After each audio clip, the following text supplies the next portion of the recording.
This is my conversation with Hugo Davidson, the founder of KNOG, an Australian bike accessories brand that's been quietly innovating for 25 years.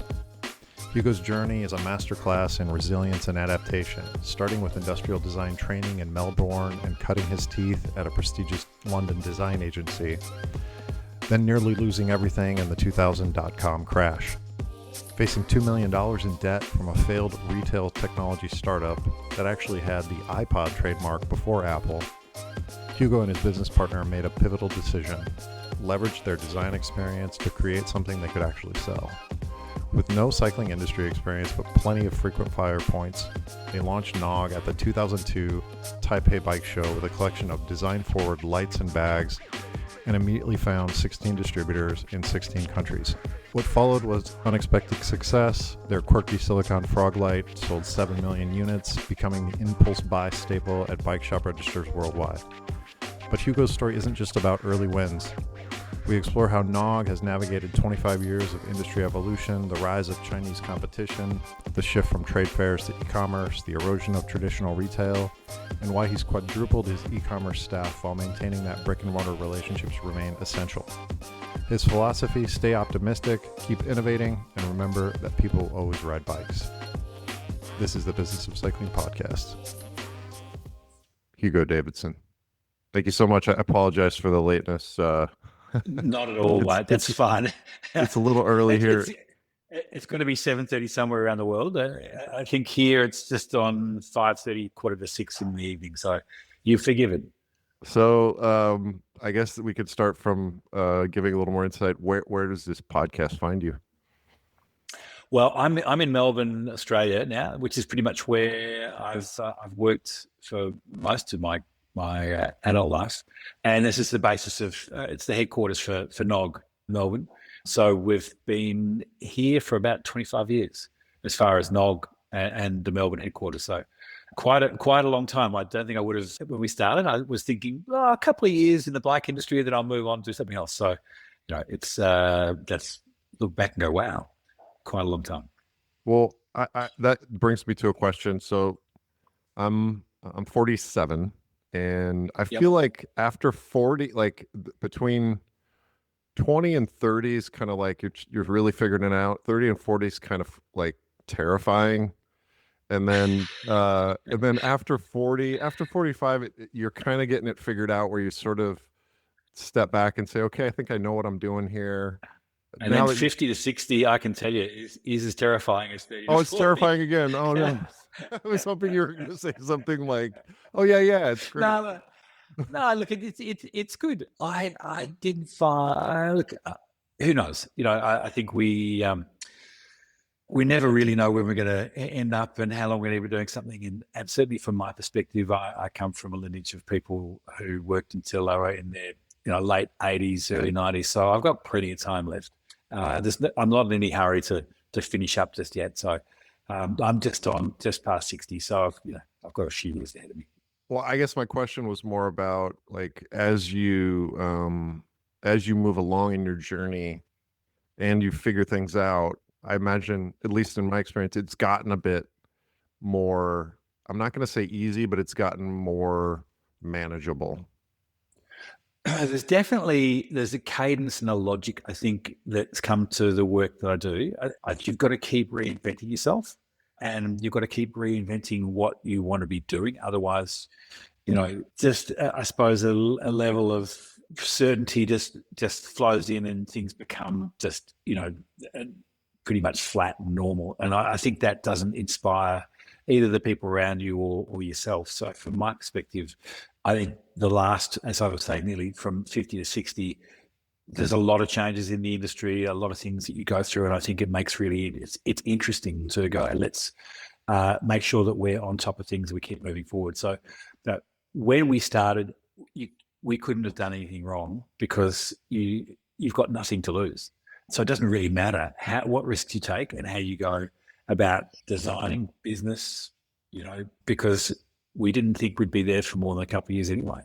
The longer you're actually working in the one role, I think the more you have to lose. And so you've got to make sure that you make the right decisions. So that's probably the only difference as we go forward.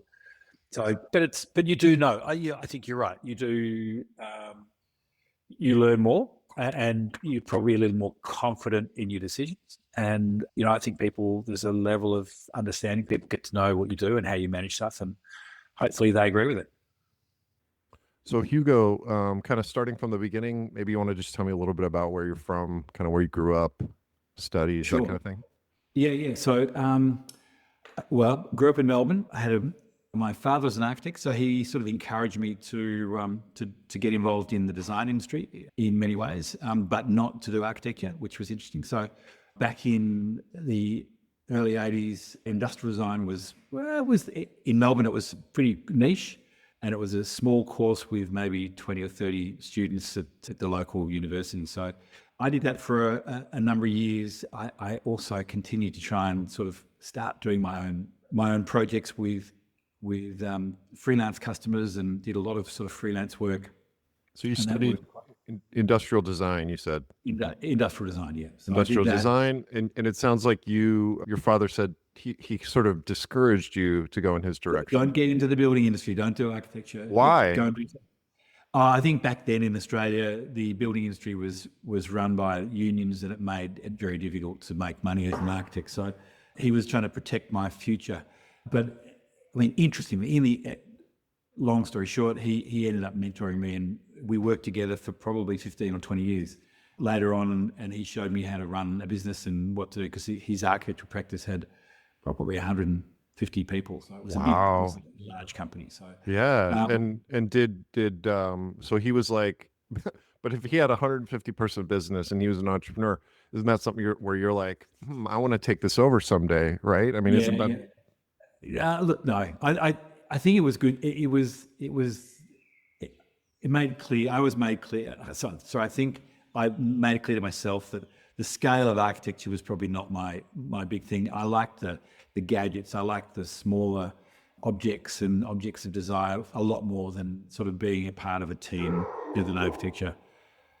You can probably hear that. Dog. Sounds like a big dog. So the neighborhood dog. Anyway, we'll move on. So look, it was interesting that during that period there were lots of opportunities. I ended up working as an exhibition designer. I ended up finishing my course in Western Australia. I tried to get into the Royal College of Arts in London, but it was too far away. It was too expensive from Australia to go and study over there. So one thing led to another, and I sort of skipped through a number of years and ended up getting experience, but enough to be able to, as far as consulting and contracting to a lot of companies, to sort of get to a point where my first serious jobs were in consulting for different companies in the UK and London. I did that for probably 3 or 4 years. For industrial design?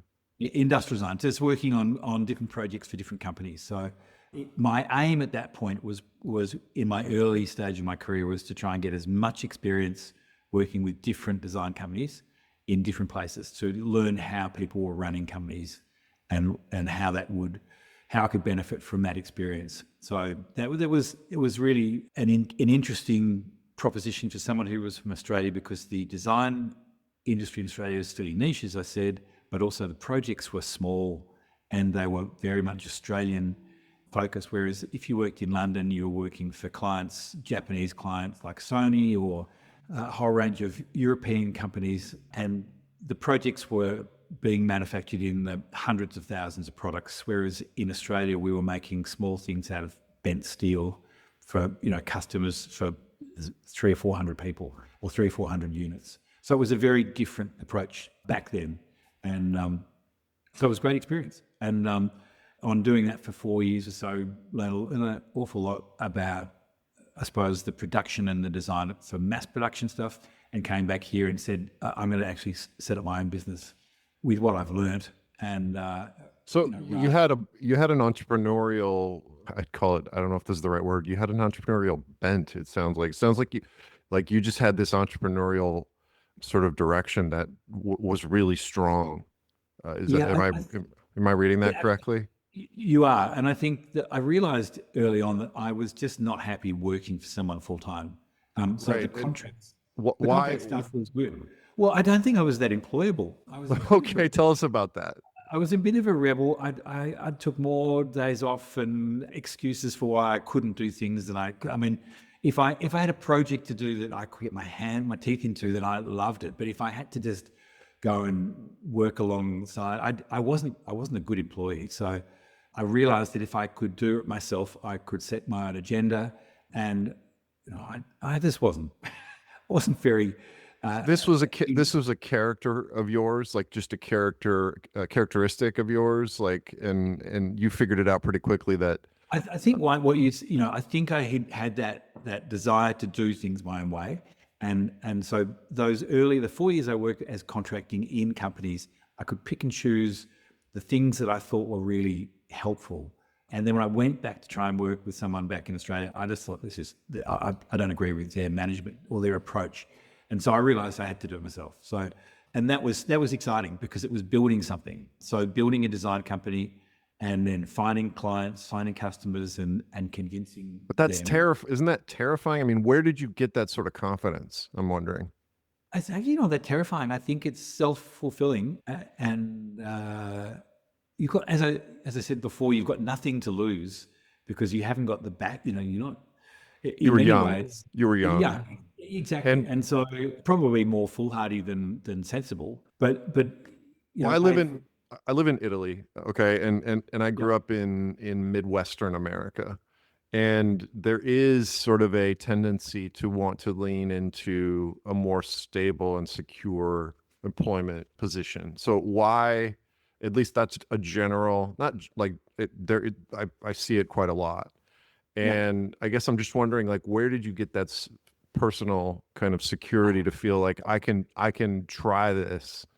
And I mean, were you ever worried about, like, because me personally, I'll tell you, like, me personally, as an employee, there is some security to it, and it took me quite a lot to ever venture out on my own. It took a lot of things coming into place, and I needed that bridge. I mean, where, like, did you have any fear about, like, maybe it not working and having to, like, starve or anything like that? I don't.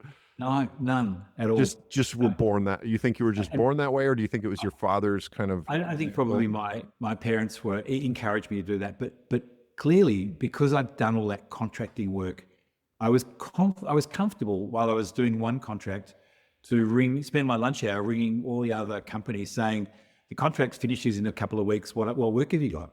And while everyone was trying to find full-time work.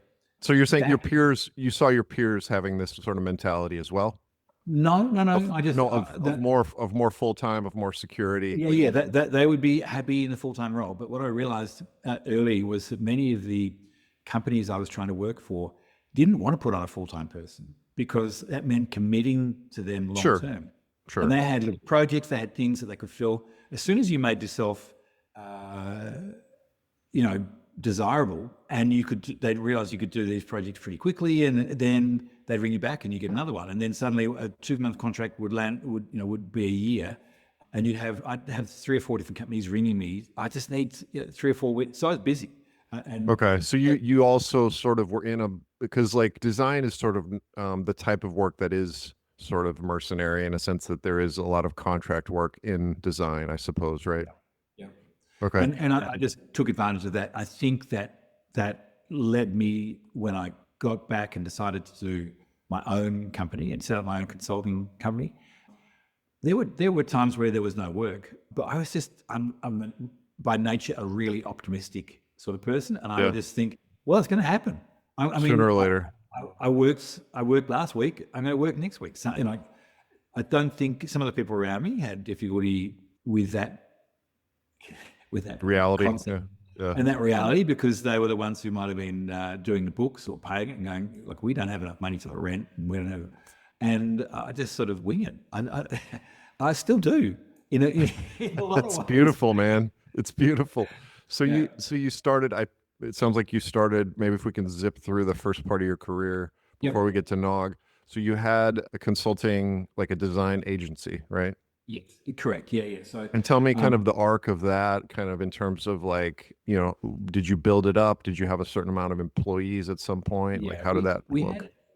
We started with 2 or 3 people, two or three of us, and that was when my old man, moved into retirement, and I said to him, hey, come and show me how to run a business, and just, move out of retirement, come in, he'd been the managing director of this big company, and he decided he was going to teach himself how to use CAD and 3D CAD. And so Your father? Yeah. Okay. So he taught himself how to do that. And we were one of the first companies in Australia.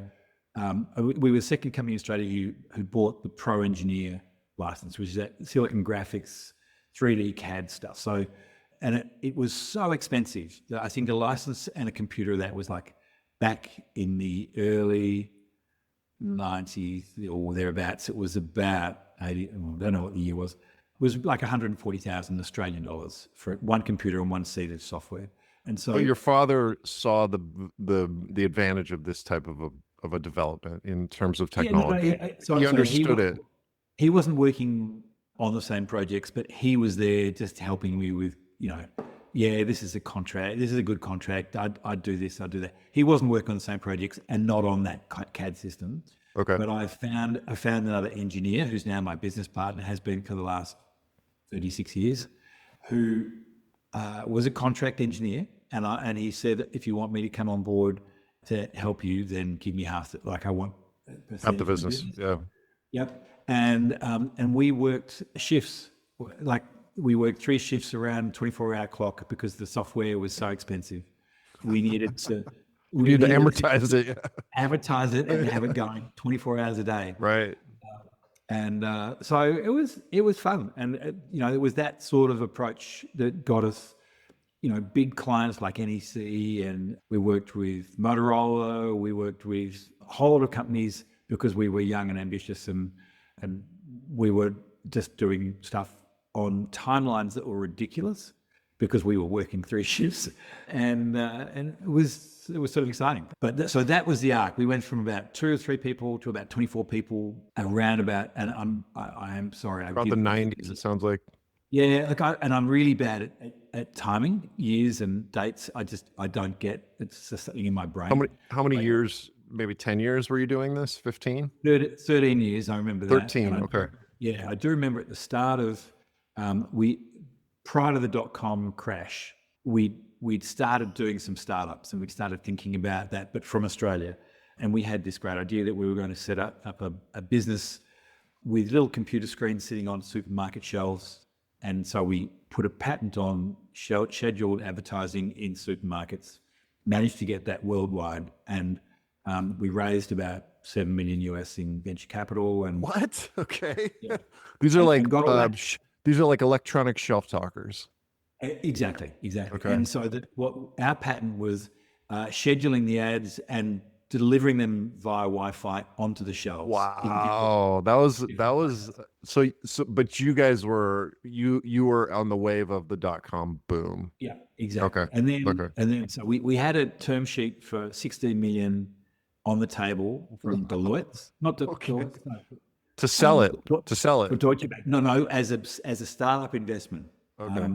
That was the first investment, and that was the eve of the .com crash. No. That next morning, it crashed, and we lost that investment, and I lost everything we had as far as my deposit house and everything that was. So we went into a pretty big tailspin because we owed a fair amount of money as well, and it was like, oh shit, what do we do? How do we get out of it? Because I think we owed a couple of million in. You owed couple $1 million to the banks. You were like taking loans out to get started, tax and to employees and yeah. So how long did this startup exist? It was a couple of years. So so you were in development, you were spending money, like creating products. It was all pretty much, and the products were there. They'd been tested, trialed. They worked. Wow. It was amazing. But the unfortunately the seed investors didn't follow the cash. It all fell on a heap. And so we ended up with this debt. So did you have to declare bankruptcy then? No. Look, the advice we got was, look, just negotiate your way out of that process, which we did. So we talked to all the creditors, and it went in. It doesn't go into Chapter 11 in Australia, but it does go into a like a liquidation. Administration, yeah. administration, and you're left with some issues, and those issues were, well, what do you do with your personal debt and guarantees and things? So I looked at my business partner and said, well, like, let's just go back to what we do best. You had shuttered the design company during this time. No, we'd actually, it had kept going. That was the vehicle that we managed to actually fund initially all the development. So we got all of our designers working on these projects and the products and doing content for this and making it all work. But the day came when we did end up with the reality of all this debt, and we said, look, the best thing we could do was probably try and build a product that we could commercialize and pay down all the debt that way. And one of the last designers we had, I think we had 3 or 4 staff left, and he said, I used to work in a bike shop, and I reckon there's some opportunity in the bike industry, and there's a lot of Chinese generic lights, and I think that, why don't we do something in lighting? And wow. So KNOG is a product of the .com crash. It is. I didn't know that. Yeah. That's cool. And so we managed to we ran the design company and the first stages of KNOG. So I had like how much debt did you have? A couple of million. A couple million Australian dollars. Yeah. Which I think we negotiated most of that. I think we ended up with probably 400,000 or 500,000 that we had to deal with. The rest of it was negotiated through the administration. That was all fine. So it was like 400,000 or 500,000, which you effectively had to deal with. Yeah, had to balance. Exactly. Yeah. So we went through that process where you go, well, okay, we've got frequent flyer points. So I can go and visit all of these people in the bike industry around the world, and that's not going to cost me any money.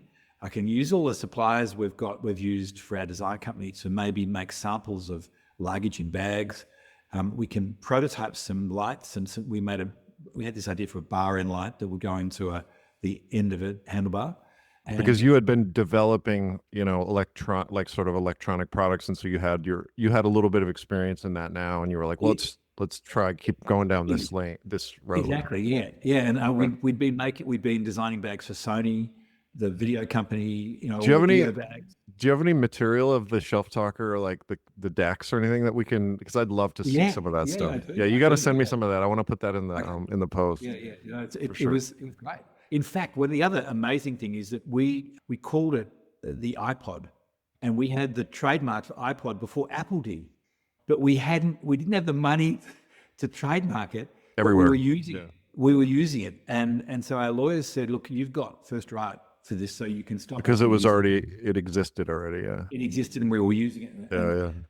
But I'd actually suggest, we decided for a whole range of reasons not to go into a legal battle with Apple. Yeah, I could see that. It's probably the worst thing we could have done, because we could have cashed out.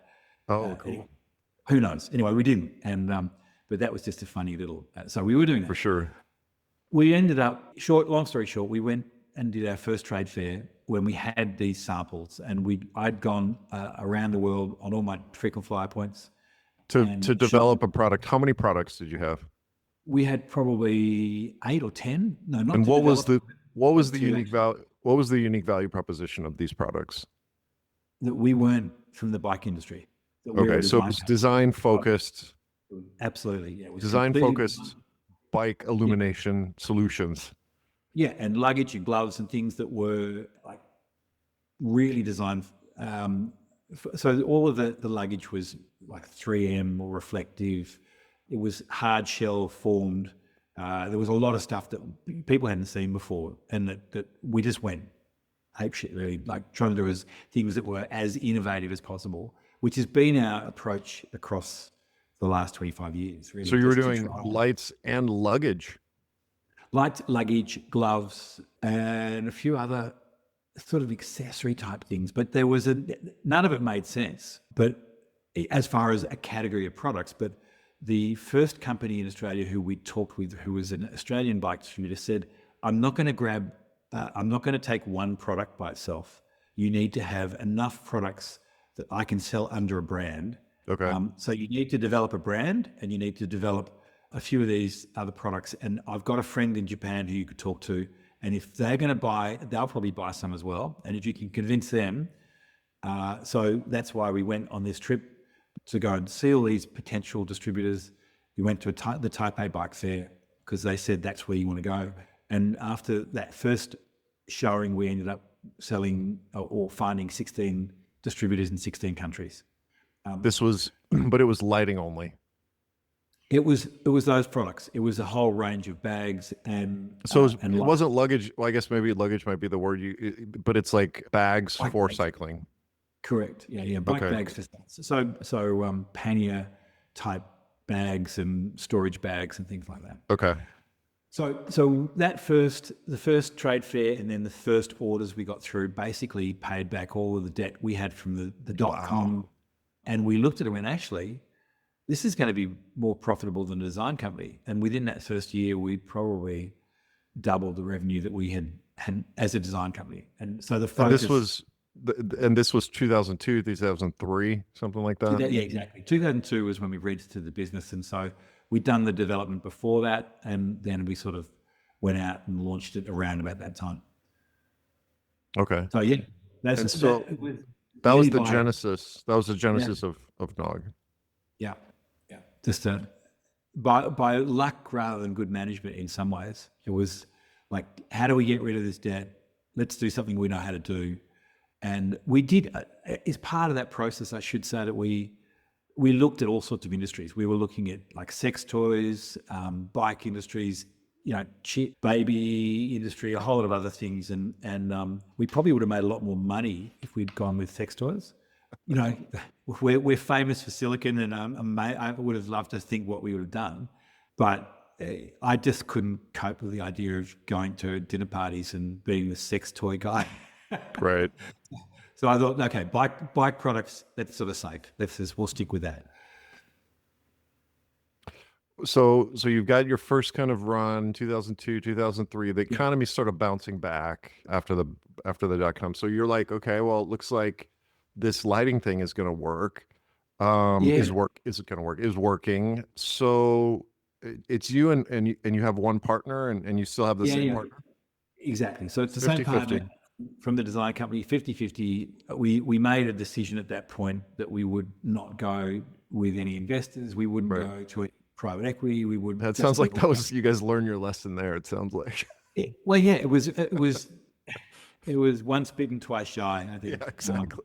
And so we decided we'd just do that organically and just grow it that way. We lucked out really, because we made a decision. And I remember the chart we put up on the wall, because we weren't from the bike industry. Okay. We just went out and bought a whole lot of bike magazines and cut all of the logos from all the brands out from the different pages of the magazines and stuck them up on a chart and tried to map out what was a road cycling brand, what was a mountain bike cycling brand, what was premium, what was cheap, where was this? And there was this huge gap, a huge gap in the middle, which was commuting. And there was nothing being made for commuters. And because I think they were probably looked down upon, commuters don't want to spend a lot of money. So people weren't making stuff for commuters. But just about that time, there was suddenly this huge growth in commuting internationally, and particularly through Europe. And so things like fixed gear, all that stuff just expanded. So, one of the first products we did, which really put us on the map, was a little silicon frog light, well, we call it the frog light, which was coin cell. It was about, $15 or thereabouts, maybe cheaper. And we sold, I think, more than 7 million of those. Wow. So it was like candy, and most bike stores put them, on with 40 odd units in 12 different colors next to the cash register, and they just sold because there was nothing like it. And so we realized pretty soon that we were good at small but powerful, small but quirky products where the price points were really easy to obtain. There was an easy purchase. They had to have something which was unique about it. And we did those sorts of products for a long time, where people just enjoyed the purchase and enjoyed the fun of it.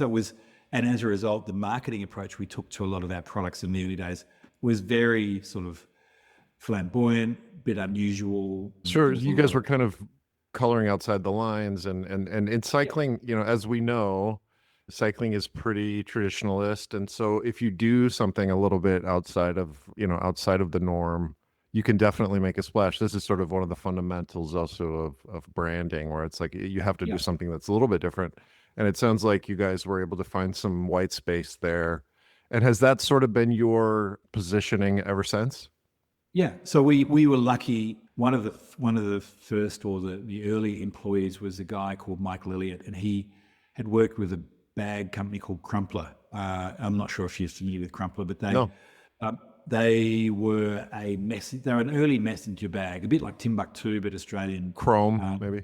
And absolutely, Chrome, same sort of thing. And Mike used to do crazy advertising, like he would feather and tar himself, and Okay. and take, wear a bag and take photographs of it. So he did that for a number of years, and then he left. They were bought out, and he was looking for a job when we were advertising for sales director.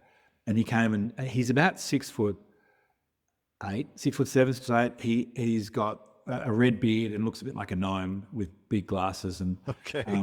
so he's really memorable. And he said to us, "Look, you don't need a sales director. You need someone who can market the brand."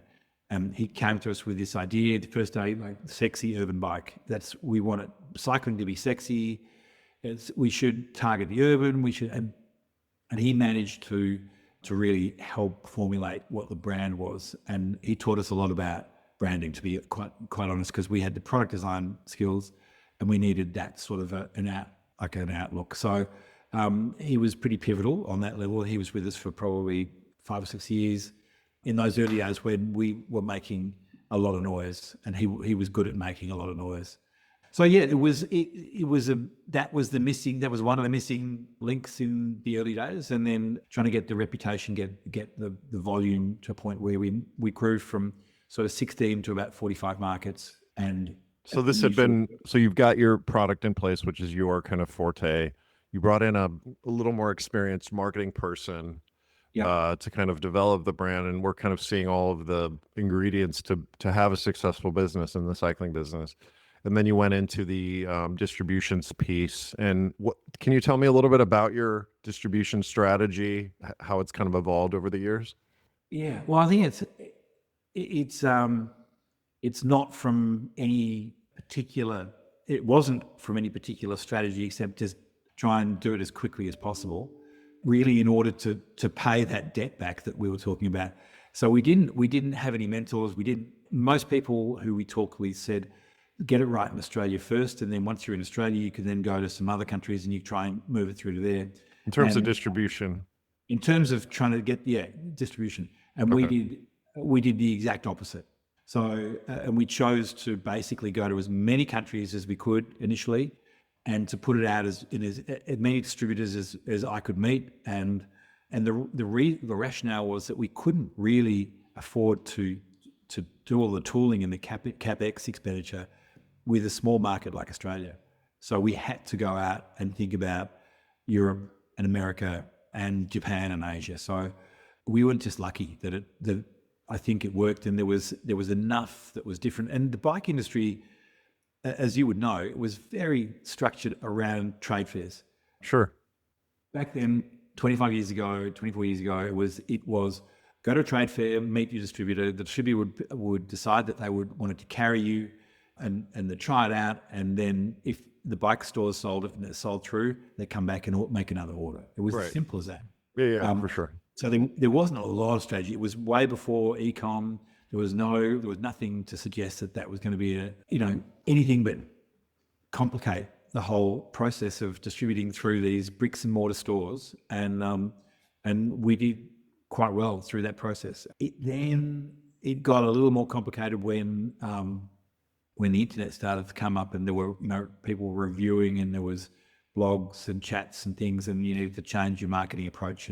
But that's a number of years beyond that. But that approach, we've now had a lot of our distribution partners for probably some of them up to 18, 20 years, and we've worked with them consistently. More recently, things are changing, and there's some fairly significant changes, I suppose, in the last 3 or 4 years. But you did create these long-term distribution network. Kind of you Yeah. use this traditional kind of bike distribution mentality For better or worse. at the beginning. I think at the beginning, yeah. And I think we probably,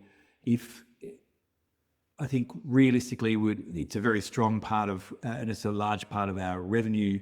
But other companies, I think of people like Quadlocker, who are also from Australia, just down the road, they chose to go down Direct to consumer, right? Direct consumer, and they've done significantly better than we have as far as the total revenue and their resale and market cap.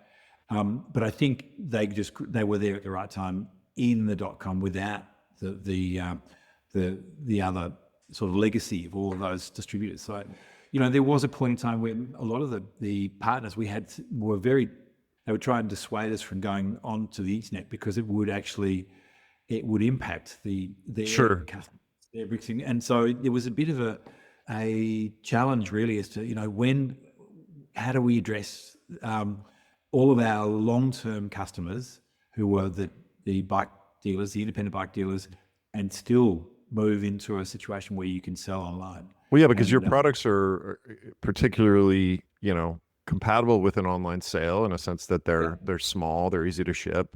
Yeah, and I think when we talked at Eurobike, you mentioned, well, it's a commodity product, and I would say, well, it's anything but a commodity. It's because it's an old product that should be seen as under the brand and with a value that maybe is not the same as every other bike light, but as soon as it's online, it does become a commodity. And I think all bike lights as a category, people buy because they need it and they can't touch it and feel it. So I think the IBDs and the bike stores are still a really important part of that approach. Well, let me ask you this. So I understand that like you do go online and you sort of enter into this commoditization vacuum where it's much harder to stand out. Is that a fair statement?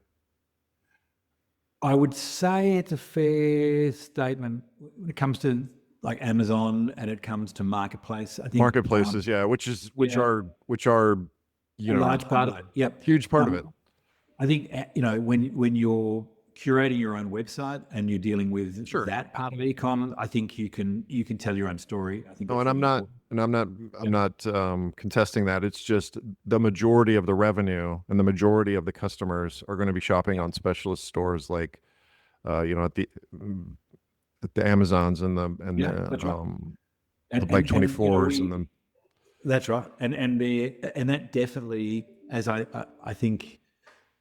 We alluded to the last sort of 3 to 5 years, there has been some fairly serious changes in the way that people buy products. Probably from COVID onwards, where people realise if you haven't got that nailed, then someone else is going to be doing it. And sure, absolutely. And that's a super interesting discussion that I want to dive into a little more. So I just want to see from your vantage point. So you're like, that traditional distribution is, for your product, it's a way to kind of convert people, to physically have them in the store. I mean, God, distribution is so important. Like it's undeniably important how important distribution is, right? Because you're physically in all these places. And so like that's undeniable. But then you look at a quad lock who like is a rocket ship and just kind of, sidesteps all that. But it's more fragile. You're more exposed in a sense that you have less points of contact with the consumer. You have less distribution, like physical distribution. Yeah. You are potentially seeing your products being seen more. So I'm presuming that you have seen some erosion in the willingness to provide space for your products in physical locations. Is that like not your products, but like for products, like less stores? Are there less stores out there, or what do you see? Yeah. There are definitely less stores, and anecdotally we hear about stores closing, and it depends on the market. There are certain markets. Germany, the last few years has had, really a difficult time Japan and some of parts of Asia are having a really difficult time. And you've got a lot of, when you're talking about the online marketplace, you've got a lot of very competent Chinese and Taiwanese companies now being able to sell into those marketplaces effectively. And the difference between maybe 15 years ago and now is that they understand the market, they understand marketing, and they understand quality. So you have to have something. And this is important, though. This is really important, Hugo. What you're saying, like, it's like we're touching on an incredibly big shift in the market, in a sense that you're seeing that there are physically less locations for shops, for products to be sold in shops. So that's one. But a lot of these typically too, we won't, and we would never have been. Let's say there's 8,000 stores in America. I'm not sure exactly the number, but if there is, as a metric, we would probably only ever be in the top 1,000. Of course, so, no, I get it. I get it. And so typically, it's not going to be those stores that we will see the decay in numbers because they're being managed more effectively. And so we probably are in the same amount of stores, and we do actually monitor and manage the number of doors that our products are in most markets. So we know that we haven't seen a lot of change in that landscape, but the number of total stores that distributors are selling to is definitely reduced. Well, and the places where people shop for products is changing. It is, yeah. So like you have to be able to do the online stuff, and you need to be able to do the IBD, and you need to do the key account stuff, whether it's REI or it's a Globetrotter in Germany or one of these big department stores. When did you? But tell me more about this push and pull in your mind, like, because it sounds like it's been sort of gradual, in a sense that, like, are you now fully invested in your strategy towards the online? Like, how is your point of view evolved over time? To give you a metric, we probably have 4 times the staffing for the online business than we do for bricks and mortar. You have more staff. We have more staff dedicated to e-com. But that's also marketing, though, right? I mean, because that your digital presence is a huge marketing channel. So it is about being able to control that and deal with it. It's also, you've got different marketplaces, you need to understand those. So you've got different people dedicated to the different platforms. Whereas the relationships we have with the distributors are pretty much held by myself and the other people in the sales team. But it doesn't take as much. I think we realized that was changing. It was definitely around COVID, because there was also a real transition. And I think when you and I met at Eurobike, you mentioned, wow, this whole industry is changing, because how relevant is a trade fair now compared to what it was 5-10 years ago? And there's a real question around the part that they play. And I think there was this period of 2 years or so where people stopped going to trade fairs, and suddenly you can do it over Zoom. Suddenly the whole approach, as you say, you can shop online. You don't need to go into the main street. So I think that has been a slow burn. Okay. The amount of impact that some of the competitive products are having, it's much harder to see online than it is when you're in a store, because you can see the key competitors you've got, or the key brands that in store, and most dealers will continue to champion those brands. So a lot of these other brands and a lot of these other, maybe they're factories, maybe they're manufacturers who are making a number of products, but they put out their own product with the technology that they've learned, or the IP they have, in competition, and they're putting them on Amazon, and they know how to do it. So it is an interesting dichotomy where you look on there and you can't see exactly what the depth of their influence is. Right, rather than in a store where you physically will see them and you can. Correct. Yeah, or you call the distributor and say, hey, what are you seeing over there? Like, what's happening? Yeah, exactly. Exactly. So you really got it has changed somewhat on that. The Chinese are. I have a little bit of experience kind of dealing with Chinese entrepreneurs and Chinese. They are so aggressive and so organized and so just, I don't know. They're good at what they do. They're good at what they do, and they seem so dialed in. And I looked at a website of a Chinese e-bike brand, and I remember I just kind of happened onto it, and I'm like, this looks better than any. I'm sorry, bike brands out there in Europe. I'm really sorry, but I'm going to say this. This looks better in terms of functionality than any product page I've ever seen in my life. Yep. It's the bar's being raised on a lot of levels. On e-commerce, they are so good. So good. But I think that there is a distinction, and there's a certain, well, until this point anyway, within the categories we operationally have. I'm talking about operationally and transactionally and the way that they present themselves on that channel. No doubt. Right. Where I think we still have this opportunity is that, we're lucky. As a brand, we've always been known to innovate, and you have to now. Like, you don't have a choice anymore. No, exactly. Right. But when I talk about this is left field innovation, which is not just for the sake of being different. This is to look at problems in a different light and a different approach. Yeah, but people also want to have a product that is unique, and I think that from a design standpoint, just to be different can be a unique value like proposition, right? I mean, not being different for the sake of being different, but being design forward. Yes, correct. And I think that's and certain styles, certain philosophies, certain approaches to the way that we might see a product will be different from someone who's based in Europe and someone who's based in America, someone's based in China. And I think maybe that's the special sauce we have, being so far away from everyone in Australia, that the influences that we have for design and the approach and the way we do it is slightly different.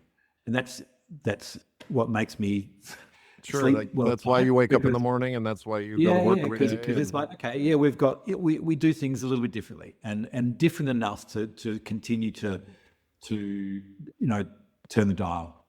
Sure. And I would like to maybe step back and say, okay, we did talk a little bit of kind of doom and gloom about the distribution network, but the distribution network is not going anywhere, in a sense that in the cycling business, like, I'll, put my hand, how do you say it, I will swear on my heart. Yeah. No, it's like bike owners and bike purchasers, they want a physical location to go and to buy their bike and to shop for their bike. That's not going to change. Yeah.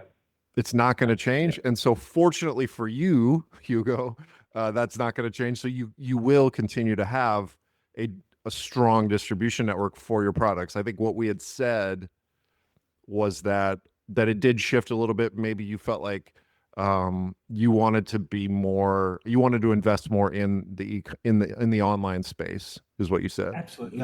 I just think you have strategically for you, it's important.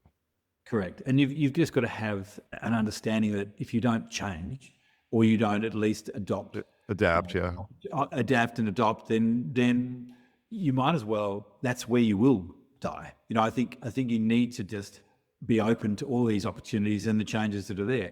As soon as you close your eyes to something like that, well, I can safely say that I'll get to look and feel like 60 earlier than I'm actually there. You know what I mean? No, but I don't want to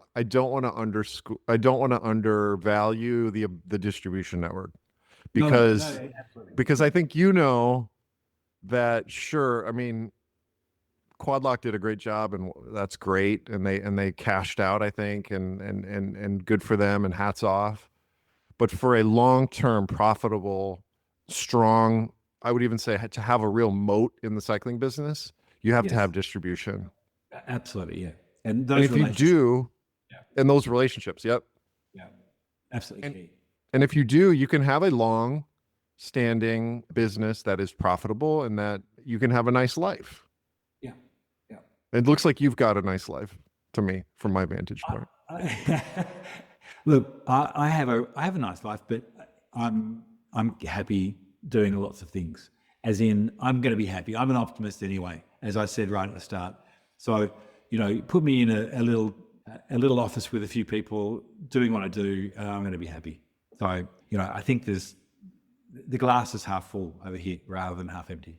Well, good. We need some positive words for all the doom and gloom cycling talk around. Look, it's the thing from the optimist. Give us some positive words from the optimist. I do love what our German distributor says to me every time. He says, Hugo, people will always be riding bikes.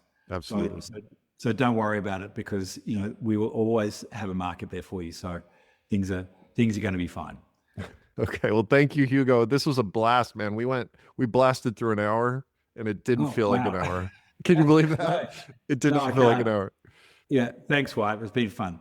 Okay. Well, if anybody wants to reach you, Hugo, if they're interested in getting in touch with you, where's a good place to do that? Look, probably I'm not great at LinkedIn, but that's one possibility. Or, I can vouch for that. I tried to reach you on LinkedIn and you never got back. Yeah. No, I think info@nog.com will get to me. That's okay. The best way. Okay. Brilliant. Thanks, Fantastic. Hugo. Have a good evening. Okay. All the best.